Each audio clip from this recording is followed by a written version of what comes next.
अस्सलाम वालेकुम जी काश्तकार भाइयों, अगर आप ये चाहते हैं कि आप सितंबर काश्त का जो कमाद है उससे इजाफी आमदन हासिल करें, उसके साथ इंटर क्रॉपिंग करें, तो ये देख सकते हैं हम चने की इंटर क्रॉपिंग कर सकते हैं। उसके अलावा हम धनिया की इंटर क्रॉपिंग कर सकते हैं, पालक की कर सकते हैं, कनोला है, बंद गोभी है, बाकला है, इसबगोल है, इस तरह मटर है, मसूर की फसल है। तो काश्तकार भाइयों, अगर आप चने की फसल को काश्त करते हैं तो आप इससे बरवक़्त जो है वो अज़ाफ़ी आमदन जो है हासिल कर सकते हैं। ज़रूरी नहीं है कि आपके चने ने जो है पूरा पक कर तैयार होकर आपने सेल करना है। उससे आप बतौर छोलिया भी जो है फ़ी एकड़ अज़ाफ़ी आमदन जो है वो हासिल कर सकते हैं। देखिए इस वक्त जो है हम कमाद और चने की इंटर क्रॉपिंग में मौजूद हैं।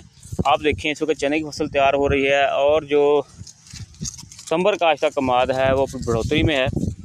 तो इससे जो है आप फ़रोग़ देकर इंटर क्रॉपिंग